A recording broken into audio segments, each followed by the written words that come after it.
Today on HandyDadTV, I am starting a new shed project. This is a 10 by 15 storage shed that I'm building in my yard, but it has a secret behind it. Literally behind it is an add-on greenhouse. And so the left side is going to be for me and my storage, and the right side is going to be for my wife, and she's going to be able to do whatever she wants in her greenhouse, and she really likes gardening and whatnot, so she always wanted a greenhouse. So this is really the best of both worlds, and we're both going to be happy when it's done.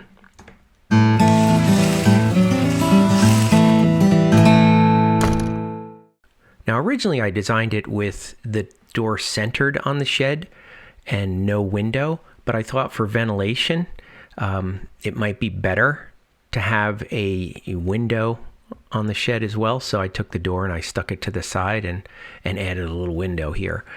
But I also did that because I want to be able to make use of the shed on the left. You'll see what I'm talking about because there's a fence next to it.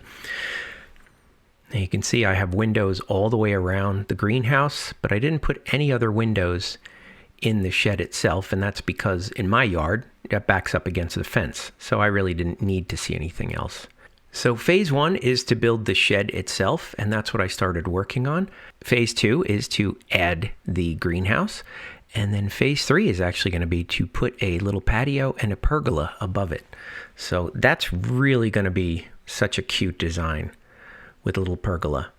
And I don't know if you noticed, but this is a double door on the shed and a Dutch door on the greenhouse because my wife wants a Dutch door, so why not? Everybody should have what they want. So if I take off the skin, you'll see this is the framing that we're building. And it's really pretty straightforward. I've built sheds in the past that were like this. They were very simple designs. So it's not going to be hard in that sense. The hardest thing is going to be the gable framing up here. And I did it like that so that when the greenhouse is added, it's got a place to actually attach to this shed. If I didn't do that, it'd be kind of awkward. I made it so that it uses like a composite decking inside the greenhouse, but in the shed you could use plywood for the floor. Obviously, if you want to make it even more permanent, you can certainly put this on a concrete slab, which would be the best, absolute best floor for a shed. But depending upon your terrain and how much effort you want to do, I find it easier to build them with wood. Plus, it has the added benefit of being movable if you ever need to move it. And so that's one of the reasons why it's good to put it on skids like this. And if you think that's like who would ever move a shed? Well, it is possible to do, and there are companies that do it, so it's really not impossible to do. It's actually really pretty simple.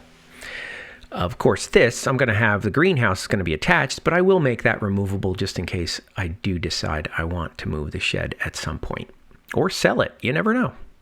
In the blueprints package, I give 2 different designs for the base. This is if you have a nice flat area that you want to put it on, you can put it on skids like this. These are 4x4 skids. This is very typical if you're going to buy a commercially made shed, and that's because they can move it around your property very easily. But again, it requires a nice flat base, whether that be stone or something. You need to put it on a flat area. I don't have a flat area in my yard, so this design is better if you're going to support it like on piers, like if the back is higher than the front, which is the case in my situation. I'm using double joists on the outside here, these double rim joists for strength, and I also put blocking down the middle. 2x6 is probably the lightest I would go. You can consider going even heavier, 2x8s or 2x10s, depending upon what you're going to put in there. But for my purposes, this was fine. If you were going to put it on the ground, you don't need to worry about it. The 2x6s or even 2x4s would be fine. If you've got a nice flat surface and you're going to put these the skids underneath it, you could actually go with 2x4s for your floor. This shed greenhouse combo is my custom design that I've been working on for over 6 months. The blueprints and materials list are available on my website if you'd like to build one like it. The inspiration for this design came from a greenhouse combo that I saw at Barn Raisers in Kingston, New York. We really liked this look, but the shed was too small and it was on the wrong side. Plus, it was selling for around $15,000 in fall of 2024, and I'm pretty sure mine will cost less than half of that when it's done.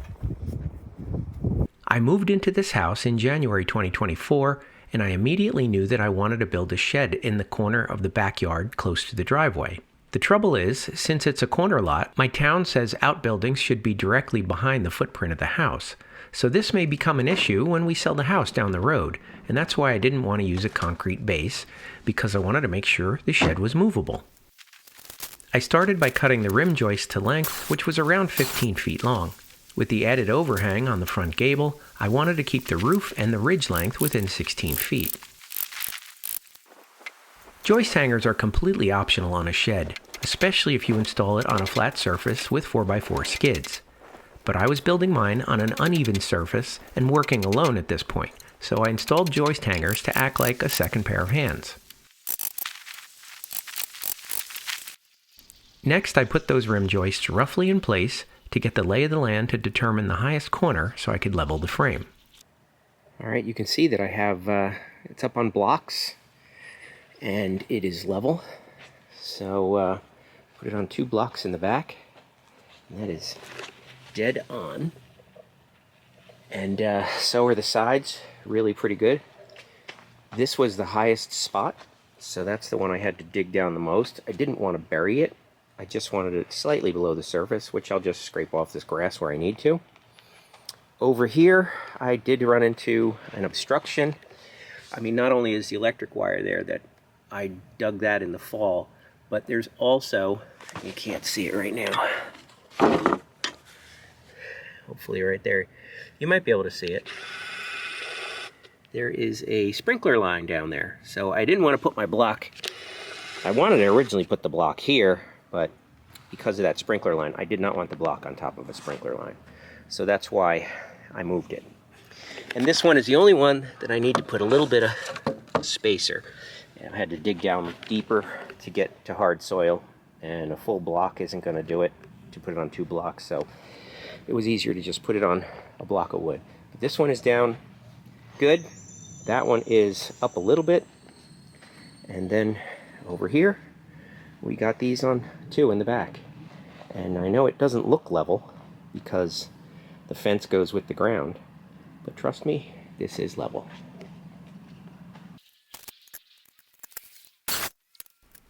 My base is built with 2x6 pressure-treated lumber, spaced 16-inch on center, and always ground up. I measured the first board and used it as a pattern to cut the rest. Here you can see the value of the joist hangers because they hold the boards in place until I come back to attach them. I only needed a little bit of digging to keep the first few joists off the ground. Wherever it was difficult to get the joists to sit tightly in the joist hanger, I drilled a pilot hole and I used a 4-inch exterior screw to pull the board in and close the gap. I started nailing the boards in the joist hangers, but I'm not good at nailing, so I quickly decided to go an easier route. You see, I'm fortunate to have an old school compressor and a bunch of pneumatic tools. I've had the compressor for about 35 years, so that's why I still use air tools. Pneumatic tools cost around half as much as cordless, but I'd probably invest in cordless if I didn't already have a compressor. So 3 nails in the end of each board would be plenty to hold them in the joist hangers. Now you're going to see me using 2 different size nails on this project in my nail gun. These are 3¼ inch and these are 2-inch. They are both galvanized ring shank nails, and they have the glue on them, on the tips of them. So these are really good nails. They're really hard to get out. So once you put it in, they are there to stay, and you wind up having to cut them if you need to get them out. But I use the long ones for the framing, and I use the shorter ones for anything plywood based. So the flooring, the roof sheathing, and the walls, you'll see me use the shorter ones, but the long ones are for all the framing. Next, I measured from corner to corner to make sure the frame was square. Then I snapped a line down the middle to position the blocking.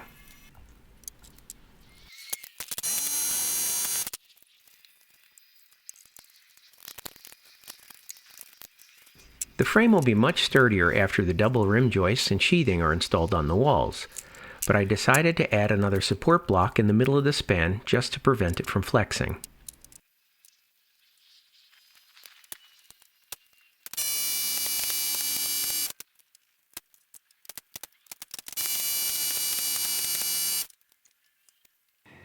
Okay, the platform is done, ready for the plywood. And I've got it supported in all the corners and 2 or 3 supplemental ones in the middle here. Got one here and one on the other side, and I also put one right there just to prevent any kind of bounce right there where you come in the door. But anyway, it is good and ready for plywood. But the only problem is, I guess fresh pressure treated is a little wider, a little thicker than you'd expect. It's not really 1.5 inches wide. It's more like 1/16 of an inch big. So times 4 of them, you can see, instead of being 10 feet wide, I'm about 10 1/4 wide. Now, I think it's a combination of the thickness of the rim joist, but also just a little bit of space here where the joist hangers just kept it a little bit away. You can see this one right here, a little bit of space there. So I think that's causing it to be a little bit big. So nothing I could do about it. I'll just adjust when I make my walls, that's all. All right, one more thing that I got to do today before waiting for help to put the plywood on is I mocked up my rafters. And I just followed the dimensions in the plan, and they worked out perfectly. So this is simulating the top of the ridge right here, and these are going to be flush with the outside wall, so that's why I screwed blocks on there. And these are perfect. They are going to be wonderful. So there's just flat on the bottom and 90 degrees on the edge, so the sheathing will go right up against that, and that allows me to actually screw. You'll see it, but you'll see when the sheathing comes a little bit higher than the wall itself, so I'll be able to screw into the rafter, and that will actually tie the roof to the walls. I won't need any kind of hurricane ties. It'll be very sturdy and strong. So this is, I'm really excited about this. So now this one right here is my pattern. I am just going to use that to cut all my other rafters, and I'll be good to go. I got my son-in-law Josh to help me with the floor because each sheet of this 3/4 inch pressure-treated plywood weighs around 89 pounds, and that's far too much for me to handle alone.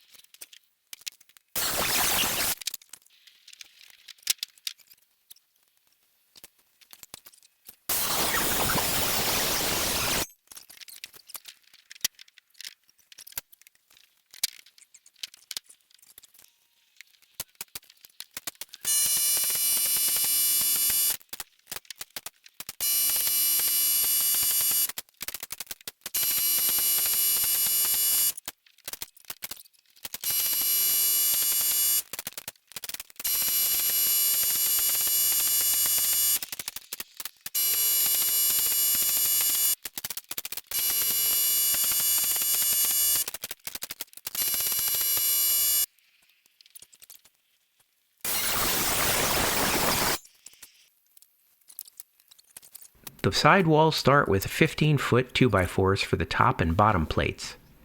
I marked each stud location on 24-inch centers, which is fine for the LP Smart Side sheets that I'll be installing later. Feel free to build it on 16-inch centers if you want extra strength. We cut all the studs to length using a miter saw, which was much more accurate than cutting by hand.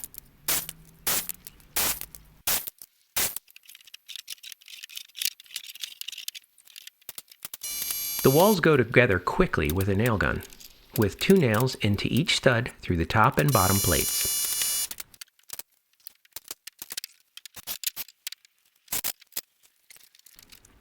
On this shed, I decided to frame the walls without installing the sheathing ahead of time like I did on my previous build.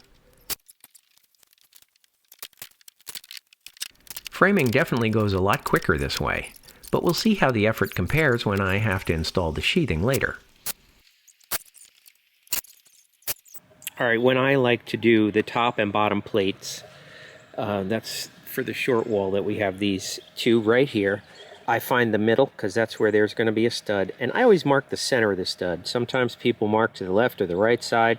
I find that confusing. When I'm using the nail gun, that just tells me put the nail right there, right in the middle, and then they're spaced out 2 feet on center is how I did it.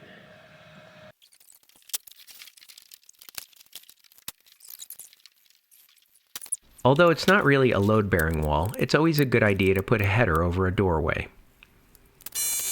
I built the header using double 2x6s with pieces of 1/2-inch plywood sandwiched in between to match the thickness of the wall.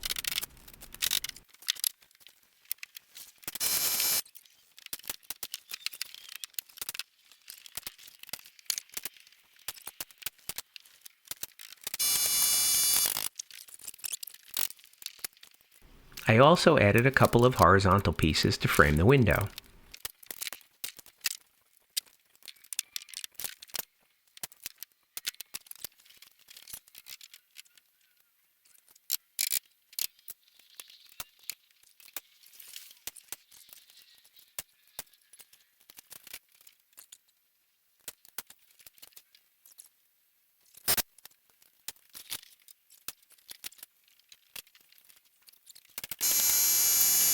After plumbing the walls with a level, I nailed the corners together and added double top plates for extra strength. Today was a very productive day because of course I had help from my son-in-law Josh, which is, you know, it's fair because I built his shed with him, so he's helping me with mine. But we got the floor down today. This is a 3/4 inch pressure treated plywood, so I don't have to worry about any moisture coming up from below. The plywood, unfortunately, it's really rough. You could see it's tight here, but it's loose there. It's like, you know, you got to get what you get, and that's just the way it is. If you want, you could get tongue and groove plywood, and maybe that would fit a little bit better. And then the walls, I did everything with 24-inch on center, because that works well with the sheets that I'm going to be using for the siding. And I put double top plates all around to hold it nice and tight together.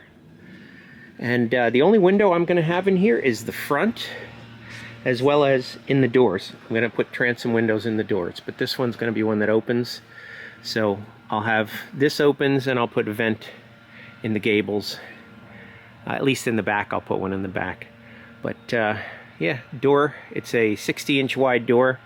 So I'm going to have two 30-inch doors here, like barn doors. And so it's a real simple design, but it works. And the only other thing is I did add a piece of support right here. I just stuck a 2x6 scrap under there just to take, it had a little bit of a bounce walking in and out of the door, a little bit of flexing. So I recommend putting some extra support there too. But that's it for the frame. Looking good. Hey there, if you're new to the channel, be sure to subscribe and hit that bell icon to be the first to know when new videos are posted. Look for HandyDadTV on Facebook, Twitter, and Instagram, and visit the website HandyDadTV for more great ideas and information.